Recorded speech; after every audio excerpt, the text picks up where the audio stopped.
अग्रवाल जी, आदरणीय डॉक्टर हर्षवर्धन जी, श्रीमान प्रसन्न जी, संतोष जी और संतोष जी और सभी मान्यवर नागरिक सज्जन, माता भगिनी। वैसे तो बोलने का विशेष कुछ है नहीं, आपने जो सुना है अभी तक, अगर बोलना पड़ता है तो वही बोलने का मन बनाकर मैं आया था, लेकिन मुझे बोलना पड़ेगा क्योंकि आप सब लोग कुछ ना कुछ कंट्रीब्यूट कर रहे हैं। मैं हर जगह ये बोलना ही कंट्रीब्यूट करता हूँ और आजकल मुझे कुछ कंट्रीब्यूशन करने का मौका मिलता नहीं, शायद कुछ कर नहीं सकता इसलिए बोलने का काम दिया है, ये भी हो सकता है। तो हम सब लोग यहाँ इसलिए हैं कि हम चाहते हैं कि भारत की दृष्टि से भारत में प्रशासन चले, संकल्प उसका प्रशिक्षण देती है। और उसकी आवश्यकता इसलिए है कि पहले जो रचना थी, मुगलों के आने के पहले, अंग्रेज़ों के आने के पहले, वो हमारी रचनाएं अलग थी। केंद्रीय प्रशासन नहीं होता था, स्थानीय प्रशासन होता था। वो गांव के ही लोग रहते थे, अपना अपना काम करके गांव को चलाते थे। सब एक दूसरे को जानते थे, इसलिए सबको कुछ लिहाज से एक दूसरे के साथ बरतना पड़ता था। तो एक तरह से हर एक ग्राम स्वायत्त था और सब एक दूसरे को जानते थे, इसलिए एक दूसरे को समझकर सारा प्रशासन चलता था।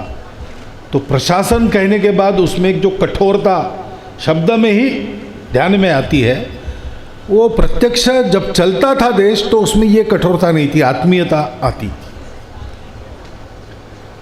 लेकिन ठीक है, उस जमाने के लिए ठीक था। उसका डॉक्टर अंबेडकर साहब कहते कि एक नुकसान भी ये हुआ कि प्रत्येक गांव स्वायत्त था और सारे देश को कभी भी कोई भी आक्रामक जीत नहीं सका। गांव-गांव स्वतंत्र ही रहा तो भी देश परतंत्र हुआ, उसका लेना देना गांव से कुछ रहा नहीं, ऐसा भी हुआ। तो ये दोनों प्रकार से विचार कर सकते। लेकिन आज का ज़माना हमारा केंद्र शासन, राज्य शासन, ग्राम पंचायत तक, नीचे तक जाता है और उसमें प्रशासक होते हैं और ये ढांचा हमको क्रमशः मिलते गया है और अंग्रेज़ों ने उसको एक बहुत सुदृढ़ रूप बनाकर हमारे यहाँ रखा। तो ढांचा हो सकता है कुछ भी, लेकिन उद्देश्य क्या था? अंग्रेज़ों को भारतीय प्रजा का पालन नहीं करना था, अंग्रेज़ों को भारत पर अपना राज्य चलाना था। उसके लिए जैसा आवश्यक ढांचा चाहिए उन्होंने बनाया, उसके लिए जैसा आवश्यक प्रशासन प्रशिक्षण था वो देते रहे। अब स्वतंत्र हो गए तो इन बातों से बाहर निकलने की आवश्यकता है ही, और जो ढांचा है उसको केवल बदल के नहीं होगा, तो मानसिकता भी उसकी वैसी बनानी पड़ेगी। क्योंकि वो जो प्रशासन चलता है लोगों पर राज्य करने के लिए, उसको लोगों के सुख दुख का ध्यान नहीं रहता। राज्य अपनी संपत्ति वसूल कर सके जनता से, इसलिए उसको शांत रखना, कानून की मर्यादा में रखना, इतनी केवल उसकी चिंता वो करते हैं, बाकी उनको क्या लेना था।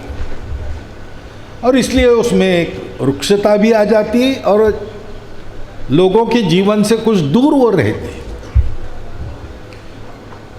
तो क्या कारण बड़े मज़ेदार किस्से भी बनते। अभी हमारे एक साथी नागपुर में थे, उनका अभी देहांत हो गया, लेकिन पेंशनर थे। तो कुछ 6 महीने पहले मिले थे तो उन्होंने बताया कि इस साल की पेंशन मैं अभी लेके आया हूँ। तो उन्होंने क्या बताने की क्या बात, आप पेंशनर तो हो ही। उन्होंने कहा नहीं, पिछले 2 साल की मिली नहीं है। बोलो ऐसा क्यों हुआ? तो बोले मुझे पत्र आया था डिपार्टमेंट का कि इस साल की पेंशन आप लेके गए हैं, लेकिन पिछले साल की पेंशन इसलिए आपको नहीं मिलेगी, पिछले साल आप जीवंत थे इसका कोई सर्टिफिकेट नहीं है। ये घटी हुई घटना है। तो मैंने उनको पत्र भेजा, ऐसा वो कहे कि मैं इस साल जीवंत हूँ ये मुझे पता है और आपको भी पता है क्योंकि आपने पेंशन दी है, लेकिन पिछले साल मैं जीवंत था कि नहीं ये मैं अब नहीं बता सकता। अब ये ऐसी एक रुक्षता उस प्रशासन में अभी भी वो अवशेष है, और इसलिए लोगों को भी, समाज को भी ये सिखाने की आवश्यकता है कि आज जो राज्य चलता है, राज्य सरकार है, केंद्र सरकार है, किसी की भी हो, पार्टी से मतलब नहीं, लेकिन ये जो बना है ये अपना संविधान है, ये अपनी व्यवस्था है।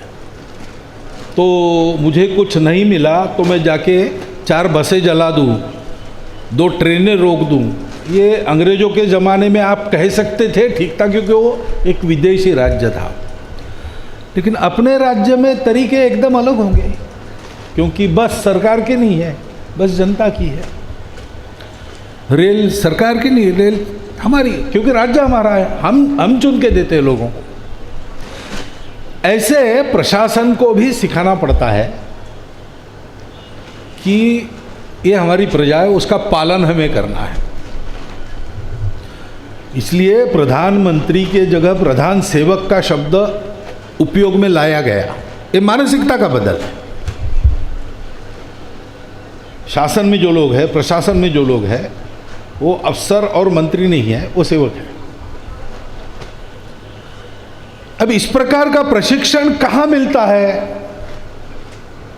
परीक्षा कैसे पास होना, विषय कौन से है, कौन सी पुस्तकें पढ़ना, लेक्चर्स, ये सब होता है। लेकिन यह सारा लोक सेवा के लिए करना है, लोक सेवा आयोग के तहत ये सारा होता है, तो सेवा उसमें होनी चाहिए। ये प्रशिक्षण ये देने वाली संस्था दूसरी नहीं है, संकल्प ही है। अभी तक मुझे कोई मिली नहीं। तो ये एक राष्ट्रीय कार्य है, इसकी आवश्यकता है। ये छोटा है बड़ा है सवाल नहीं,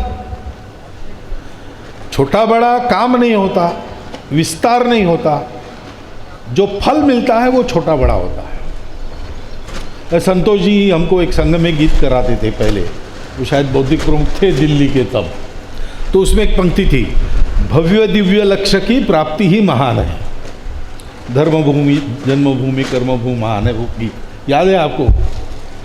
तो ये भव्य दिव्य लक्ष्य है, नए भारत के निर्माण में भारत की व्यवस्था का भी परिवर्तन होना पड़ेगा, व्यक्ति की गुणवत्ता बननी पड़ेगी, समाज की मानसिकता, समाज की गुणवत्ता में परिवर्तन होना पड़ेगा, वैसे व्यवस्थाओं में भी परिवर्तन आना पड़ेगा। स्वतंत्र भारत की स्व पर आधारित भारतीय व्यवस्था बननी पड़ेगी। ये बहुत भव्य दिव्य कार्य है। ये तो ऐसे है, पुराण कथाओं में मिलता है हमको कि असुरों का बहुत उत्पात हो गया, तो फिर सारे देवगण ऋषिगण सब गए और क्षीर सागर में बैठे शेषशैया पर भगवान ने कह दिया, संकल्प मैं आने वाला हूँ। लेकिन आने वाले हैं तो कैसे आएंगे, काम कैसा था, वामन बनकर आएंगे कि बुद्ध बनकर आएंगे कि नृसिंह बनकर आएंगे कि राम बनकर आएंगे, कृष्ण बनकर आएंगे, ये तय होना पड़ा। उसके अनुसार वो हुआ।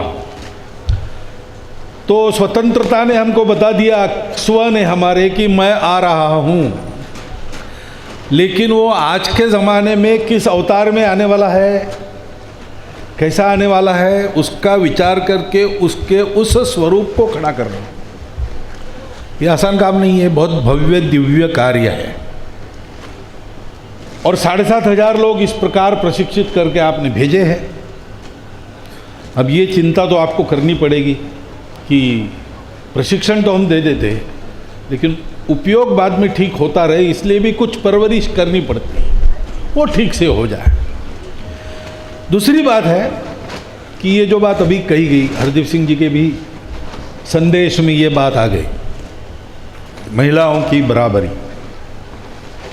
बराबरी शब्द मुझे अच्छा नहीं लगता, भाव वही है, भाव बिल्कुल ठीक है। मैं कहता हूँ महिला पुरुषों की बराबरी नहीं, महिला पुरुषों की पूरकता। क्योंकि सृष्टि बननी और चलनी है तो इनके बिना चल नहीं सकती, दोनों चाहिए, दोनों चाहिए। और इसमें सृष्टि का क्रम देखते हैं तो उत्पत्ति और लय का काम तो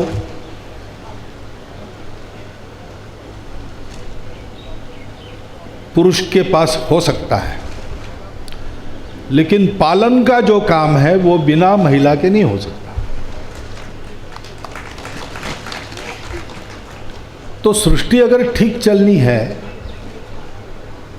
तो महिलाओं के हाथ में कारोबार होना चाहिए। ये मैं नहीं कह रहा हूँ, अपनी परंपरा कहती है। आप थोड़ा पुराना ज़माना, यानी पुराना बहुत पुराना नहीं, 50 साल के पहले का, उस समय हमारे समाज में सब पुरुष कमाते थे, कमाई घरवाली के हाथ में रहती थी, तिजोरी की चाबी उसके पास रहती थी, उस कमाई का बजटिंग वो करती थी।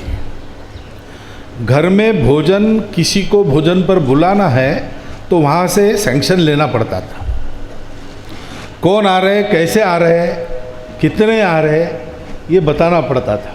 और उसमें कुछ उल्टा सीधा है तो मना भी होता था। अपने यहाँ पर पुराने जीवन की परंपरा ये रही है कि व्यवस्थापन, घर को देखना, ये सारी बातें महिला ही यही करे। और ये भी है कि जहाँ पुरुष की नहीं चलती, ऐसे सब कामों में महिलाओं की नहीं चलती, ऐसा कभी नहीं हुआ है। तो लड़ते लड़ते राजा दशरथ बेहोश हो गए, तो राजा दशरथ तो बेहोश हो गए, लेकिन कैकेयी बेहोश नहीं हुई, उसने अपना हाथ लगा दिया उस रथ में और युद्ध चला। ये प्रतीकात्मक कहानियां हैं, लेकिन ऐसा ही है, जो जो काम पुरुष कर सकते हैं वो सब काम महिलाएं कर सकती है, और जो सारे काम महिलाएं कर सकती है वो सारे काम पुरुष नहीं कर सकती। और अपने समाज में रेशो को देखें तो भी 50% महिलाएं हैं। संपूर्ण समाज को खड़ा करना है, संपूर्ण समाज के किसी भी क्रियाकलापों का करना है, तो 50% महिलाओं का सक्रिय पूर्ण योगदान ये अनिवार्य बात है। और इसलिए उनका बराबरी का सहभाग हो, उनका पूरक सहभाग हो, उसके लिए उनके सशक्तिकरण, प्रशिक्षण, सब बातों की आवश्यकता है। और प्रशासकीय सेवाओं में भी उनको आना चाहिए, उतनी ही मात्रा में आना चाहिए। ज़्यादा मात्रा में आई तो अधिक लाभ होगा, लेकिन कम से कम उतनी मात्रा में आना चाहिए जितनी मात्रा में पुरुष में है, क्योंकि ऐसा होने से सब ठीक चलेगा। जगत धात्री, जगत जननी और जगत का पालन करने वाली प्रकृति के हाथ में जब सूत्र आते हैं तो सबका लालन पालन होता है और क्राइसिस मैनेजमेंट में बहुत अच्छा हो जाता है। ये अपने घर से लेकर तो दुनिया तक सर्वत्र अनुभव अपना है।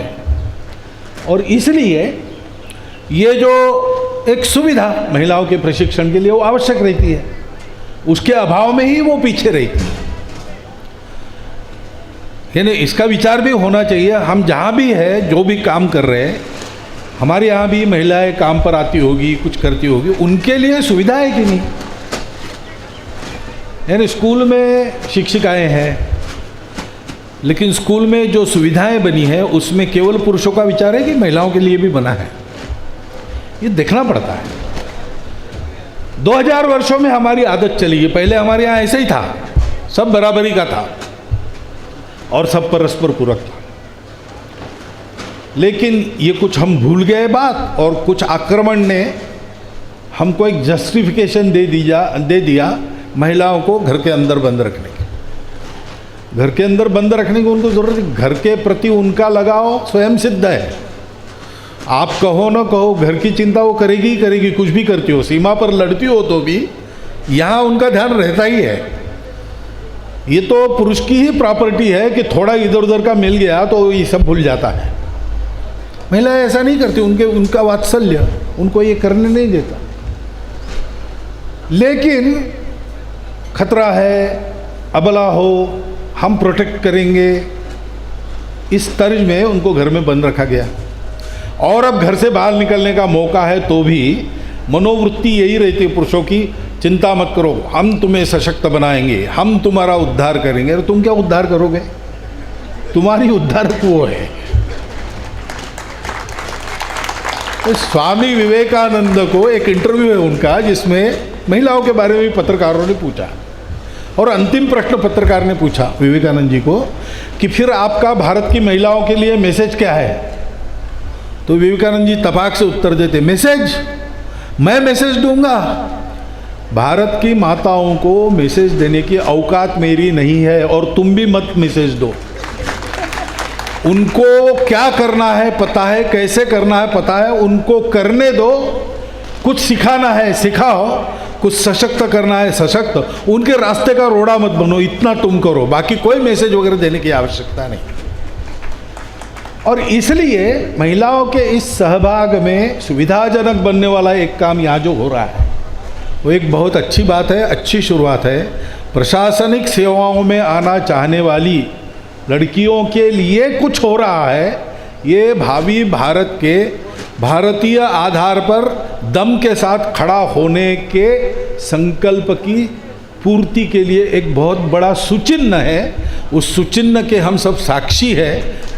इस अपने भाग्य के लिए मेरे साथ आप सबका मैं अभिनंदन करता हूं और मेरे 4 शब्द समाप्त करता हूं।